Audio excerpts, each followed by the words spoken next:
د اعلی حضرت غازی شاه امان الله خان تر مړینې وروسته ملکې سوریا لسیزه هم پوره نه کړه او له اوږده کړاو وروسته ملکې سوریا هم د سرطان ناروغۍ له امله په 1988 کال کې ساه ورکړه. د ملکې جنازه هم چې د شهزادګۍ په وینا په ژوندون یې د افغانستان ارمان کاوه خو په ژوندون یې بیا خپل وطن ونه لیدی، په مړینې یې جنازه د وطن پر لور وخوځېده خو ځای یې معلوم و د شاه تر څنګ ښخېدله.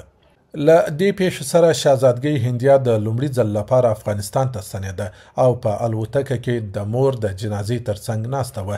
دا کیسه کوي چې د سهار 4 بجې وې چې پیلوټ وویل اوس د افغانستان خاورې ته دننه سولو. شهزادګۍ د نه زغمل کېدونکي غم پر مهال د نه تشریح کېدونکي احساس کیسه کوي او وایي د افغانستان خاورې ته د ننوتلو له اعلان سره ما ډیر وژړل.